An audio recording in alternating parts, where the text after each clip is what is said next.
All right, so thank you everyone that's joining us right now.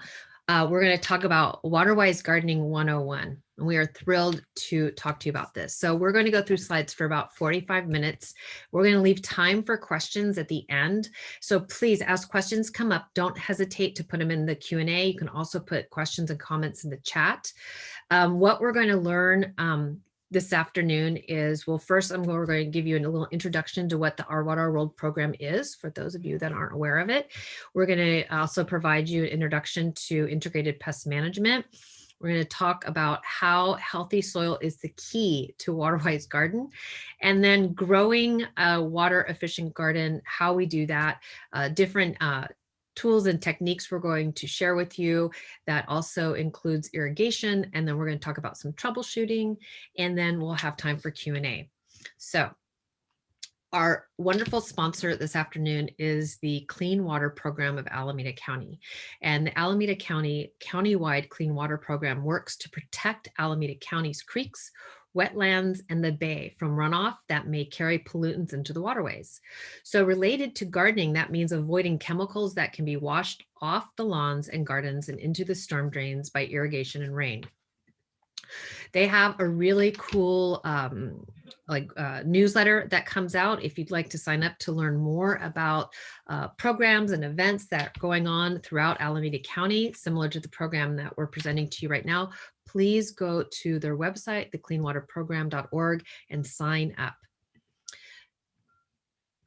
And so just to give you some big picture before we dive into the details, just to talk about watersheds and why we care so much about our water quality here at Our Water Our World. So we live in, well, if you're in the Bay Area, that is, not everyone who's calling in might be, but if you're in Alameda County, San Francisco, Contra Costa, you live in the San Francisco Bay watershed, which is a massive watershed. Half of all water that lands on California, either in rain or snow, drains into the San Francisco Bay. And what happens when water, any water that's run off, it's not absorbed by soil, goes into the street, goes into a storm drain. Most counties, it goes directly from the street into the storm drain into a body of water. There's no water treatment plant in between that. There is an exception in San Francisco. It does get treated first. So it's really a direct line from your yards, your gardens, the street, motor oil, pet waste, all of that directly goes into creeks and streams, and then eventually the bay and the ocean. So we really want to be conscious of what we're doing out in the yard because it's all connected. And I just wanted to clarify one other thing too. Pesticides are not removed at the water treatment plant. So even if you are dumping them down the drain, which we don't do that. We talk about our household hazardous waste in other webinars, but either way, in your house or in the storm drain, pesticides are never removed. So we want to make sure that we're being very smart with where and how we're spraying. Yes, and then the next, so what we talk about at Our Water Our World is how to be careful with pesticides and focusing on the eco-friendlies. So Our Water Our World is a county-sponsored program. We partner with retailers, hardware stores, nurseries that sell eco-friendly and not eco-friendly products, or less eco-friendly products, I should say. And we provide education to the associates and the customers to help with problem solving, pest problem solving, and just pest education. What you'll see in most stores is a rack like the photo on the left, which has fact sheets about many common pests that you'll find inside and outside the home. Lots of information on products and strategies for those. Those can also be found in PDF form on our website. What you'll also find is these blue tags that will be on most shelves, not every shelf, most shelves to highlight the eco-friendly products on the shelf. And so we are going to talk about water today, but again, it's all connected, healthy gardens and all these things, it's all connected. So we're going to introduce you to integrated pest management. And if you've seen some of the other webinars, you are already familiar with it. But just as a review, IPM, integrated pest management, it's a science-based approach It's a decision-making process. It allows us, we look at the garden or the home as a whole more holistically, and we ask a lot of questions before we do take any action. So we ask, what are we looking at? Can we live with it? Is it just a nuisance, or do we need to do something about it? Why is it here? What really is the problem? We we get to the root of the problem. And then if we do want to take some action, we take they're called controls in IPM. There's 4 different kinds. There's cultural controls, which is really just bolstering the health of the environment, which is what we're going to talk about mostly today. Healthy gardens will be less attractive to pests and be able to fight off pest problems when they do arrive. Mechanical controls, which are the tools, the physical barriers, the physical tools and traps that we can use in our homes and our gardens. Biological controls, which are really taking advantage of other living organisms that can help manage pests for us, whether it's beneficial insects or maybe snakes, lizards, hawks, other critters out there that can all keep the balance and control the pests for us. And then there's chemical controls, which are always used as a last resort. After we've tried these other controls, we might need to resort to a chemical control or a pesticide. And we're always going to go for the least toxic as possible. And, if maybe we don't even want to go for that, maybe we could just, if we have a plant that's just always struggling, we might want to just give ourselves the permission to take the plant away before we even resort to those pesticides. And so what we're going to talk about today is cultural controls, mostly. It's because proper watering is going to lead to healthy plants, and healthy plants will lead to less pest issues. So first, we're going to start with the soil. And soil, I'm going to give a little just background on soil before we dig in too much, pun intended, I guess. Not really, but it's a good one. So soil is made out of about 45% mineral particles, 25% water, 25% air, and about 5% organic matter. And that 5% organic matter can vary. It can go up to 10%. It can go up to 20%. That's like really, really healthy soil, but that's a little bit kind of extreme. After 20%, it kind of doesn't add much benefit after that. So we really want to keep it in that 5 to 15 range. And what that organic matter is like the compost, the dead leaves, the organisms in the soil, all of those living and dead things. And then soil texture, just to review, soil texture is, if you've ever gotten that question, what kind of soil you have, that's what they're talking about with soil texture. So you could have sandy soil, which means you have large particles that you can see. They don't hold together very well. There's large pore spaces for air and water to infiltrate. The dirt maybe falls apart very easily in your hand. Whereas you could also have clay soil, which are tiny microscopic particles tightly packed together. Sometimes they're a little bit flat, so they're really tightly packed. There's very little space in between them for water, air, or roots to infiltrate. And then silt is somewhere in the middle, medium-sized particles and medium-sized pore spaces. And you could also have a mixture of the 3. You could have, a little bit sandier soil or a little bit more clay soil somewhere in that mix. And then soil, so you can't change your soil texture. If you have sandy soil, you'll always have sandy soil. But what you can do is change your soil structure. And your soil structure is really just how all of the soil components are put together physically to form aggregates. And good soil structure holds water, like that photo on the bottom in the middle.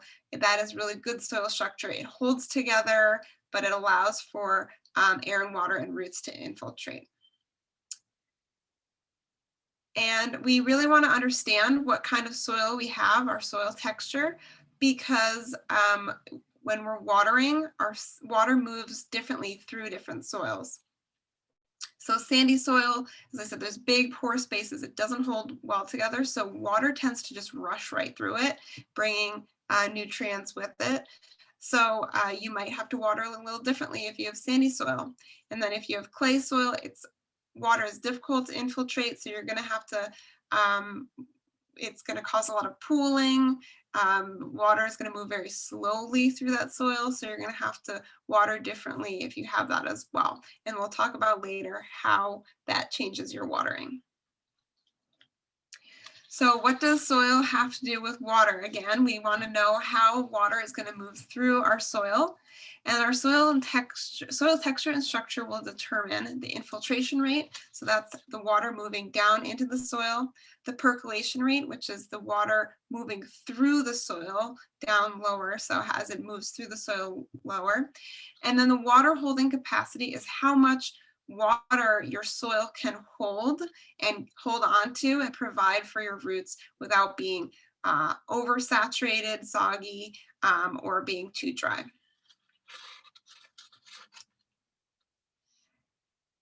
And we can improve all of these by adding organic matter. There's very suspenseful there. So we're going to talk about how to change. So again, we can't change the soil texture.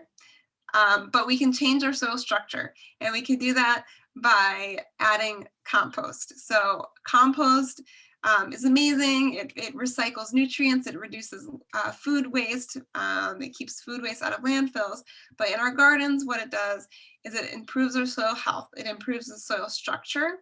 So when you add compost to sandy soil, it kind of glues the particles together, making the pore spaces a little smaller, holding the particles together so that water doesn't necessarily rush through quite as quickly. It kind of stays there. And then with clay soil, it also has benefits with clay soil. It breaks up the particles and creates pore spaces so that water and roots can infiltrate. Compost can also increase the water retention in your soil, so the water holding capacity. So because compost can actually hold 5 times its weight in water. And it increases the microbiology in the soil. Compost is basically chock full of bacteria, fungus, invertebrates, all the stuff that help break it down. And so when you add it to your soil, you're increasing the microbiology in the soil, and that life is essential to your plants. Your plants need that microbiology to get those nutrients fed to them when they need it.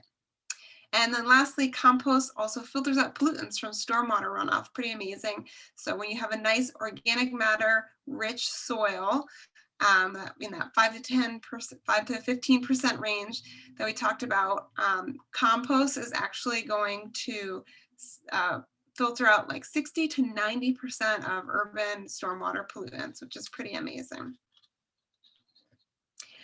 And then there's mulch. So what is mulch? It's really any material that's covering the soil surface. So it can be made of organic materials like bark and wood chips, compost, straw, lawn clippings, leaves. All of those can be great mulches. You can also get mulch in non-organic materials, which would be like rubber, gravel, oyster shells. They're not going to give you, that non-organic material is not going to give you as many benefits. It will give some benefits that we'll talk about next, but it's not going to give you quite as many, and we'll discuss that next. So all of the benefits of mulch, it's a long list, as you can see. Mulch is amazing because it's essentially, it protects the soil. It's like a layer of protection going right over the soil. I see that mulch is already a hot topic. The chat is already lighting up. I know that we get a lot of questions about it, so hopefully we'll answer you those shortly. It's a nice protective layer. It increases water infiltration, so it allows water to actually enter the soil easier. It reduces evaporation by adding that layer, that covering over the soil. The water that's in the soil is not going to evaporate quite as quickly. It kind of acts like a blanket, and that or an insulation really, it keeps the soil cooler in the summer and warmer in the winter. So that really regulates the temperature for your plant roots, which is what you want. The roots don't want those big swings of temperature. The more even it is with both watering and temperature, they're going to be much happier. It also, as again, if you use an organic mulch, as it breaks down, that wood chips and bark and straw, as it breaks down, it will feed the soil organisms, adding carbon materials to the soil. Covering the soil will keep weeds from sprouting and germinating. It also can create habitat for beneficial insects, especially if you use that chunky bark. Ladybugs love that. And then it keeps, again, it's that protective layer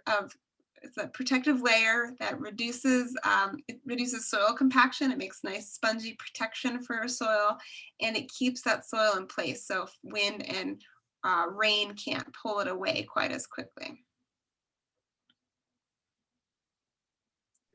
All right, so now I'm going to share a little bit about the benefits of feeding our plants with organic fertilizers. When we feed with organic fertilizers, we're actually increasing the microbiology in the soil as well as feeding the microbiology in the soil. What happens is that organic fertilizers are going to provide nutrients to the plant so that they can take those nutrients on an as-need basis.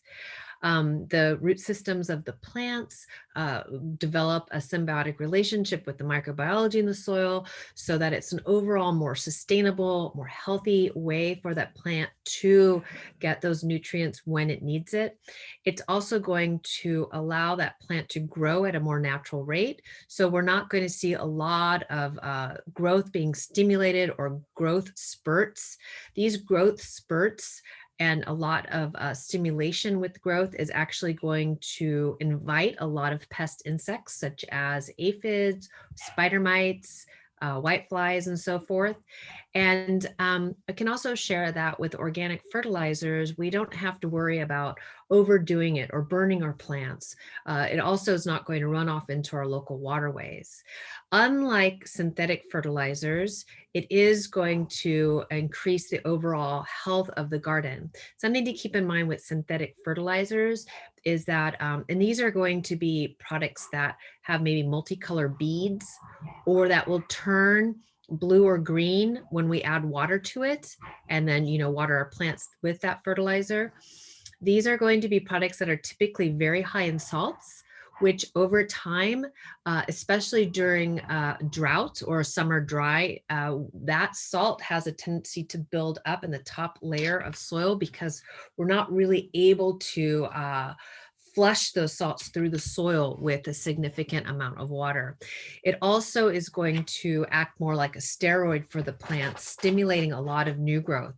And as we know, the insects like that tender new growth because it's full of plant sugars, and those leaves are typically very easy for the insects to penetrate and feed.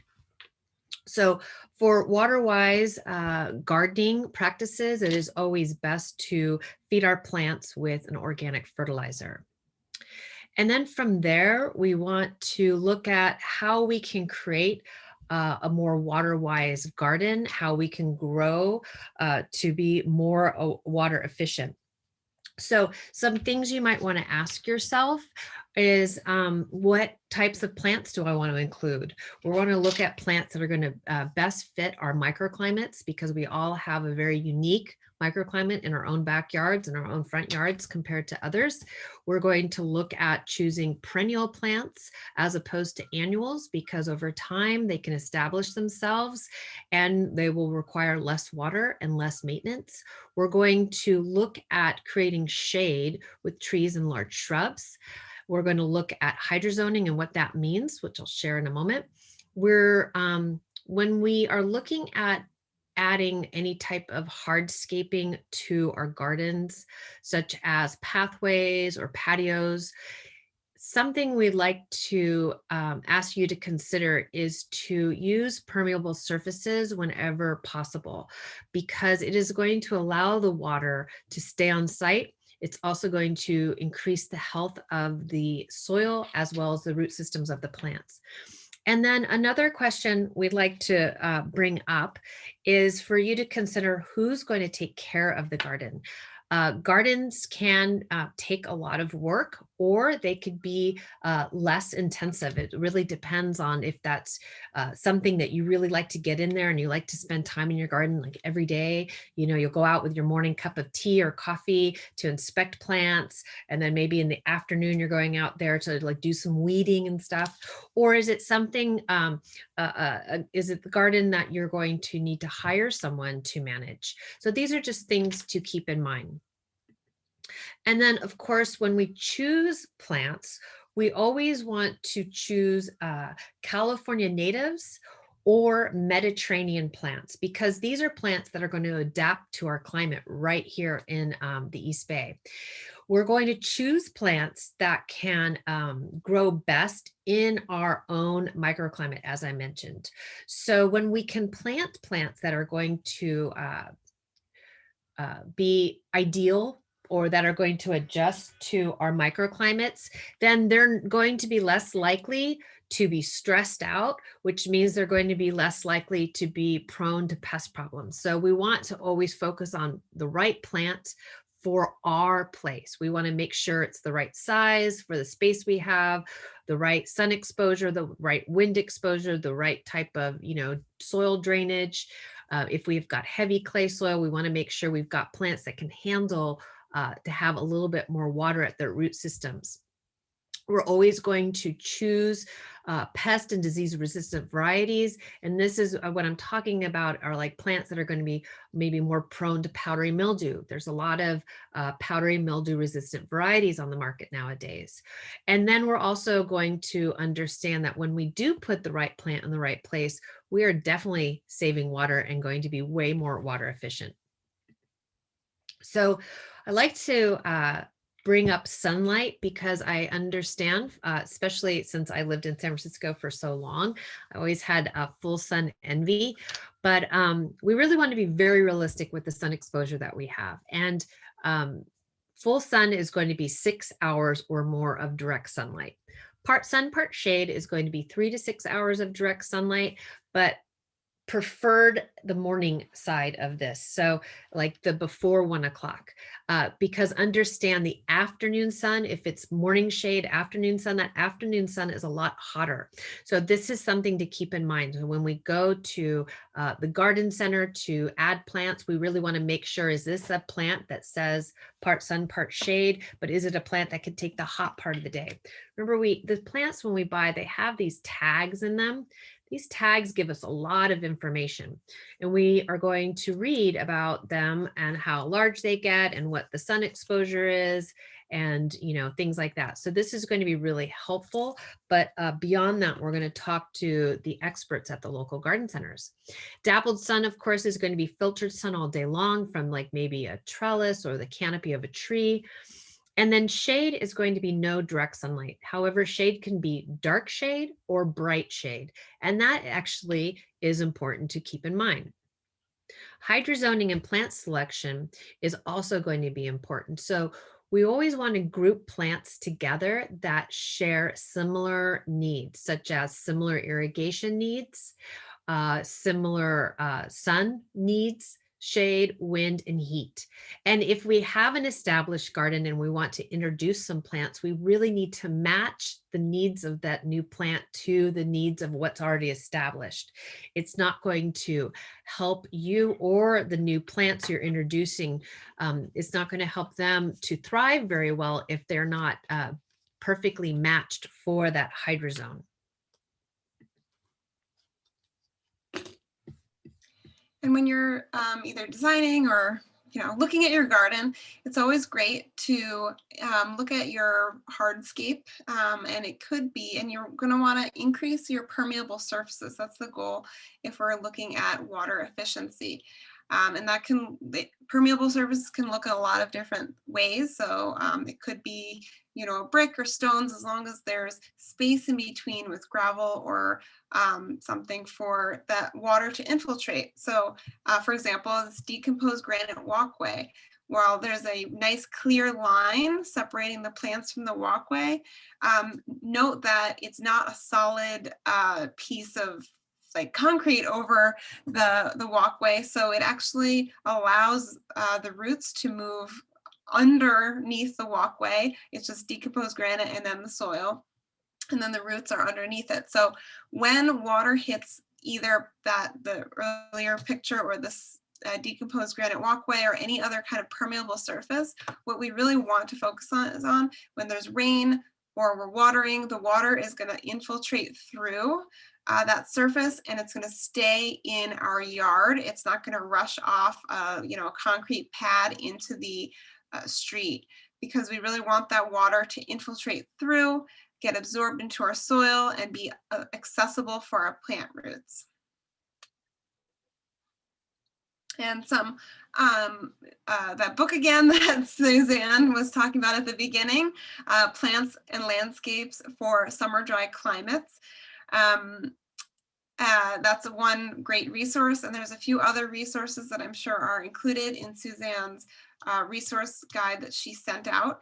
But if you are looking to plant some plants in your yard once you've studied your microclimates, there are some wonderful resources. The Arboretum All-Stars is a list from UC Davis that is actually a searchable database that you can find the right plant for you.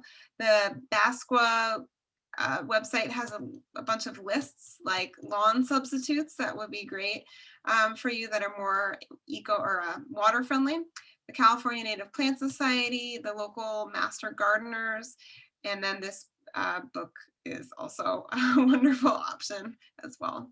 And I apologize, I see that I have a typo. We are looking at our local master gardeners for the Alameda County chapter, not the Marin chapter, although they're awesome too. But I do apologize, I overlooked that. So please forgive me. But the Alameda County Master Gardeners has an amazing list of plants that are going to thrive throughout Alameda County. That will also be water-wise.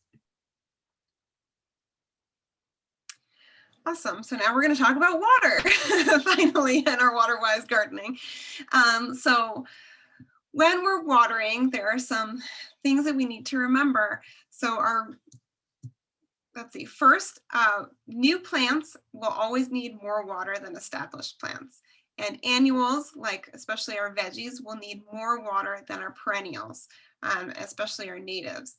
So we do need to focus on understanding the differences between those plants and how fresh and new our plants are. They're going to need more water. That's why it's always advised, it's often advised to plant your new plants in the fall when you live in the Bay Area, because hopefully we'll get those winter rains, which will help with that extra watering to get your plants established. But fear not, we can still plant in the spring. It's all good. We just have to pay attention. And what we want to do when we're watering is making sure that we're watering deeply. And what that does is it really, when we're watering deeply, the water is going to go deep down into our soil, infiltrating, percolating down. And what the roots do is they follow the water. So when the water goes deep down, the roots are going to go deep down, and that's going to create a hardier, sturdier plant that has access to more nutrients and more water. If we're only watering, oops, sorry, just go back home. It's okay. It's all right. When we're watering infrequently and when we're watering shallowly, less deeply, we are really just keeping that water right at the soil surface, and that's where a lot of the evaporation happens. So our roots are going to be very sensitive to evaporation. Like it's the drawing on the far right. The roots are going to be right at the soil surface. They don't have a lot of access to a lot of water, and they're going to be sensitive to temperature swings, many temperature swings. And we're also going to want to water infrequently, which is important. We want to make sure that we are watering deeply, but then we're going to let the soil surface, the top 1 or 2 inches, dry out between waterings, because we don't want our plants sitting in saturated water or saturated soil. And then again, we want to make sure we're focusing on what our soil type is, because that does have an effect on how we water. So clay soil, again, there's a slow infiltration rate. water really just kind of will pool very quickly. So what you might need to do if you have clay soil is slow down your watering. So if you have drip irrigation, this is a great way. Drip irrigation is a great way to water with clay soil. You're going to want to pulse the water in. So that means you're going to maybe have your drip irrigation on for a short period of time and then have a break, and then a short period of time, and then a break, and then maybe a few more times till that water really saturates through. Or yeah, that might be a bad word, but it goes through. And you can really just observe it. You want to watch for pooling. Pooling is going to happen with clay soil if you have too much water. And then sandy soil, that water is going to rush right through. So any plants in sandy soil are probably going to need to be watered more frequently because the water is just going to rush right through and not be held, as well as in loam or clay soil. All right, so I'm going to speak a little bit more about watering because this is so important, and this is actually one of the hardest things to teach folks because we don't really see what's going on under the ground. So when we buy a plant from a garden center, or if we are growing something from seed, it's going to be in a small pot. So imagine it's going to be in like a little 4-inch pot or maybe in a 1-gallon. The root system at the time we're planting it is just the size of that pot. We're going to plant that plant that plant in our soil. And as Charlotte mentioned, the roots are pretty much just going to go where the water goes. So we really want to take time to encourage those root systems to grow down and out with the way we water. And over time, once that plant becomes established, we're really going to be able to water deeply, and we're not going to have to water again until the top few inches of the soil is dry according to the plant's needs. So this illustration, the plant on the left, this is to mimic maybe pop-up sprinkler or maybe hand watering. But if we're watering shallowly, the root system is going to stay shallow. Okay. When we have excessive heat, or all of a sudden we have a hot day and that water evaporates really quickly, and then it's another day before the irrigation goes on, that plant is going to, over time, experience a lot of stress of being hydrated and then dehydrated, hydrated and then dehydrated. And then over time, you might see things like dieback or excessive pest problems. And you're like, what the heck's going on? And then you're going to try to go for the pesticides. And really all the time, you just needed to adjust the irrigation. Now, the picture in the middle, that one little kind of squiggly line above what's supposed to be the soil is actually irrigation tubing. And this is to illustrate that there's, as plants grow, we need to increase the irrigation tubing. We want to increase the emitters so that we have water equally and evenly all the way around the plant. And we're going to bring those emitters out. We always want to water at the drip line, the outer edge of that plant. So if we don't, we want to, this illustration shows that, yes, we're watering deeply, but we didn't consider the plant was going to grow. So we have to add more emitters. So we're really only watering half the plant. Now, the third picture, the one on the right, is showing a nice even root system that's nice and deep. We're watering deeply. We're not going to have to water again until the top few inches is dry. And if we happen to get a day or two or a week of excessive heat, man, that plant is not going to be stressed at all because it's able to access all of this hydration and the nutrients deeper down. So remember, it takes a while for plants to become established. For perennials, it could be a year. For shrubs, it could be a year to 3 years. And for trees, it could be, anywhere from 2 to 5 years. So something just to keep in mind. So during this time, we're coaxing those root systems out and down with the way we water. So this is just another illustration of that drip line. Now I know this is a tree, but it could be any plant. It could be a rose. It could be, salvias, anything like that. And this is an aerial view. So again, we see from the top down those fibrous root hairs that are going to be at the outer edges, the circumference of this tree. And we really want to focus the water out at the outer edge, as well as when we fertilize. So it's just something to keep in mind. We're also going to focus our mulch out there. We don't want the mulch to be up around the crown or the trunk or near the branches of our plants. We want to have it nicely protected, but out, as well as the water and the food. So then you might ask, how much water do my plants need? So again, when we look at books like this, or our Sunset Western Garden book, or other plant reference books, there's terms inside these books that will say things like NWOE, which is no water once established, or requires low water needs, or regular or moderate water needs, or ample or high water needs. What do these terms mean? Well, no water once established is exactly that. When that plant is established, it will not need any additional water. So during that time, it is really important that you are slowly over time, really encouraging a nice deep root system so that when that plant is established, it can thrive without any additional irrigation. Low water is going to mean that we have watered deeply, and we're not going to water again until that soil is pretty dry, like pretty much just right before bone dry or point of wilt. We're going to then apply water. Regular to moderate water means regular watering. We're going to keep that soil evenly moist. We're going to let that soil dry a few inches before we water again. And then ample or high water means we want to keep that water, that soil evenly moist. It can dry slightly and then evenly moist. It does not mean super soak. It does not mean keeping it soggy all the time. It does want to slightly dry out according to the plant's needs. Now, if it is a bog plant, that is going to be a different situation, or a plant that's going to require, wet feet all the time. So, excuse me, just keep these terms in mind. So let's look at some examples.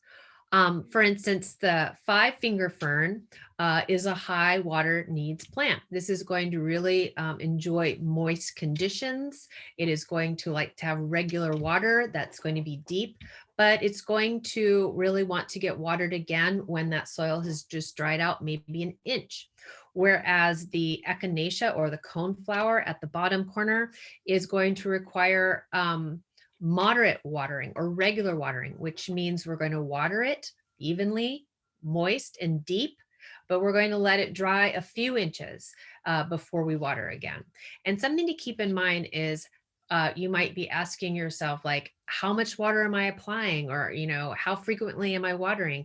And it's going to depend. And Charlotte's going to go into that a little bit more, but all the factors that are kind of involved in your own microclimate are going to play a role on how frequently or how much water you want to apply. Because if we've got a layer of mulch, that's going to reduce water evaporation. If we've got full sun all the time, or if we have a lot of wind, things like that, these are all factors that could be drying our soil out a little bit. So then what we have is the arbutus tree on the top that requires low water once established. So what that means is that once this tree is established, we might not be watering it until maybe July, August, September, those months when we've got the longest daylight hours and we're farthest away from our winter rains. Now, a year like this year, where we didn't get significant winter rains, we might start watering this tree maybe even now. It's May. So what that means is providing a nice deep soak around that drip line, maybe only once a month.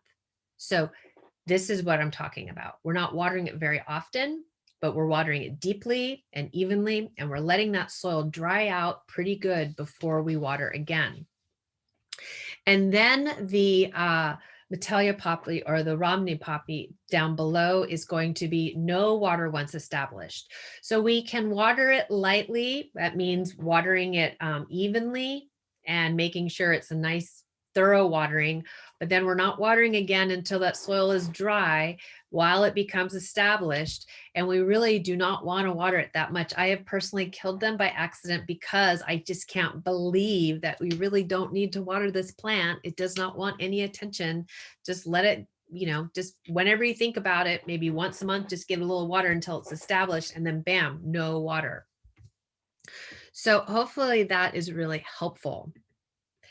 Then I just want to talk a little bit about some other ways that we can water our garden that isn't coming from our city water or our landscape water, but from actually our house, recycled water. And one really easy way that's super convenient and not difficult to install is a laundry to landscape gray water system.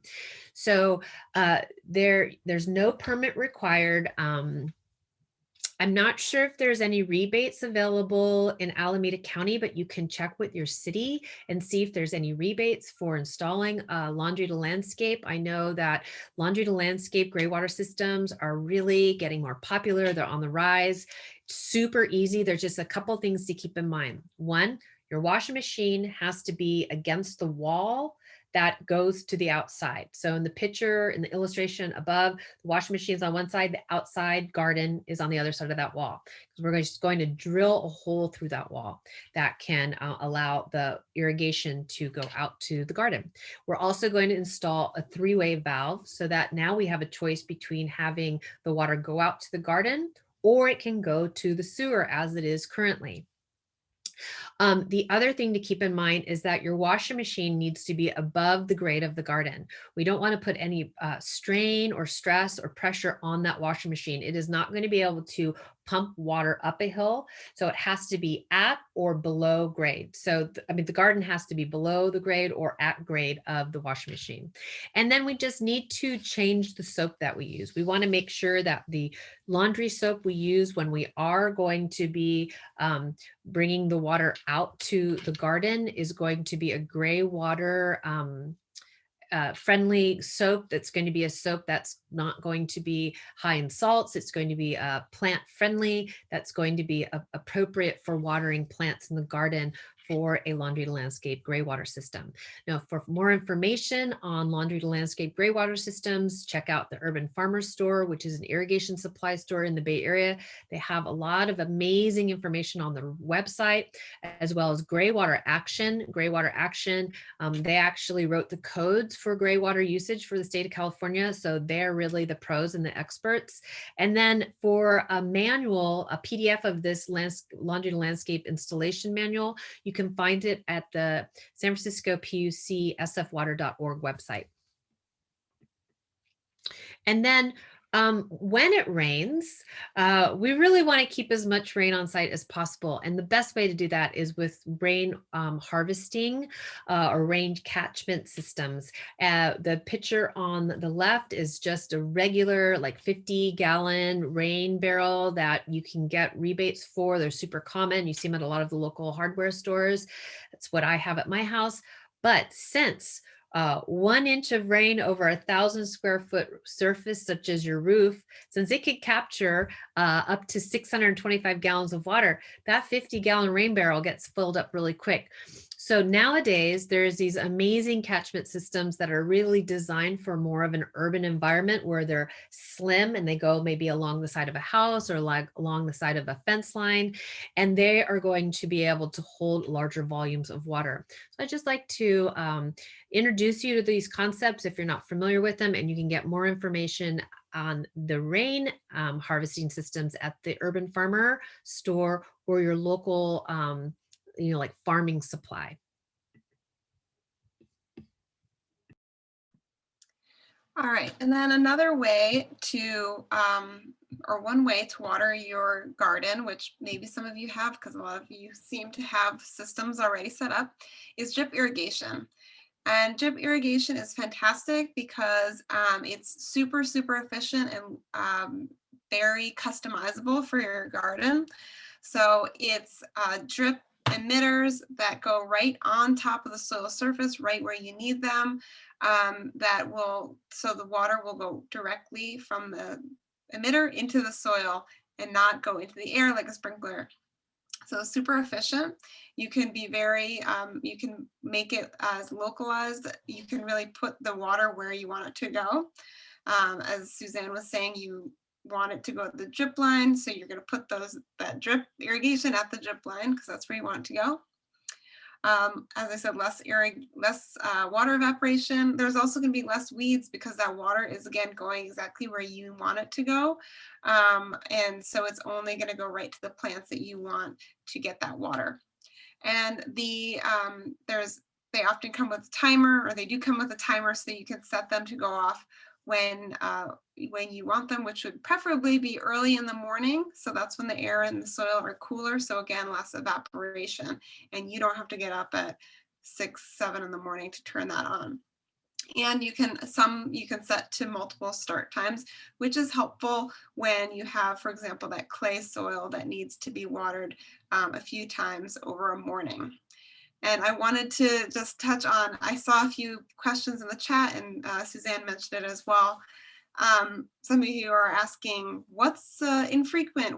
How much for clay soil? All those questions. And I wish I could give you an answer right now, but unfortunately, as Suzanne said, there's a lot of factors that go into figuring out how to water, and those are very specific to your yard, your corner of a yard, your plant. So we can't give you exact numbers, but we can say is that be observant of your microclimate, how much sun, how much wind, the soil type, if you're using mulch or not. All of that's going to go into how much water. And Suzanne did put in the resource guide, there is a calculator that you can at least use as a starting point. That's going to help you figure out, based on the time of year, your soil type, and maybe the water needs of that plant. General water needs of the plant will help you figure out how much water it needs. But that's just a starting point. That's not a cure-all for every plant. What you really need to do is start with that and then observe. So you have your timer go off for 7:30 in the morning. Then later that day, or at 8 o'clock, go check out to make sure the soil is nice and evenly watered and deeply watered. Dig down, see how deep it went. And then if it's set up to go off in 2 days, go right before at 7 a.m. before it's going to go off, and check that soil and see, is it dry or is it still kind of soggy? Maybe you need to push the timer to go off every 4 days or every 5 days. So it's really all about, you can have a starting number, but it's really all about observing and adjusting. So even with the drip irrigation, while they're wonderful once you set them up, they give your plants consistent watering. You still do want to make sure that they're not a set it and forget it system. You're still observing, you're still checking for leaks, you're making sure those plants are still getting the water that they need. And then this is just what irrigation emitters and tubing look like. So that black emitter or wire tubing, not wire, tubing with the little indent you can see on the right, that's the emitter. That's where that water, you can actually see water dripping out from it directly into that soil. And then the one on the left is kind of like an end cap. Water drips out of that at the end. There are different thicknesses of tubing, and there's different spaces of emitters. So when you are installing or you're having someone else install the drip irrigation, you do want to make sure you know how thick the tubing is. There's usually it's either 1/2 inch or 1/4 inch. The one on the left is the 1/4 inch, sometimes called spaghetti tubing. But that amount, that size, and then the spacing of the emitters, I think there's 6 or 12 inches usually. Maybe there's 18 inches as well. That is also going to dictate how much water your plants are getting, because if there's lots and lots of emitters every 6 inches, your plant's going to get a lot more water than if your plant is only getting, if there's only emitters every 12 to 18 inches. So you do need to know that when you're installing. And then if you have either a more simple garden, so you just have one zone that needs to be irrigated, or maybe you have just a different part of your garden that gets different watering than the rest, you could use what a hose bib operator controller right here.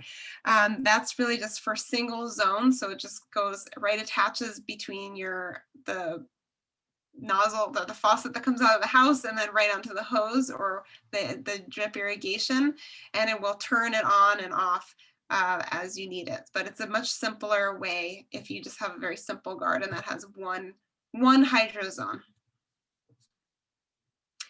Then some other options for you, if you don't want to go for the full drip irrigation, some other slightly less efficient but pretty easy ways to water are with soaker hoses. So they look similar to drip irrigation, but they're made of a material that just has a lot of pores in it. So a lot more water comes out, and it's a lot less localized. It's really just going to soak a full area as opposed to dripping right in a specific spot. But soaker hoses are good for veggies because it really soaks the whole area and lets that water spread out a lot.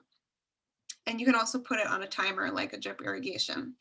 And then sprinklers are great if you have a big area, but they're going to be much less efficient. The water is, going to fly around a bit, and it's going to cause, with wind and heat and other factors, there might be a lot more evaporation, and you might use a lot more water for a lot less actual watering. It's harder to get a deeper watering also with the sprinkler.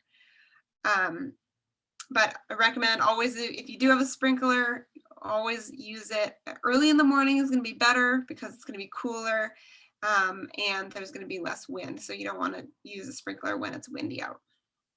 You can also hand water, which I do also. That's also a lot more work, but it's less efficient, but that's another option. Right. And so when we have our irrigation systems in place, it is inevitable that we're actually going to have to deal with some problems.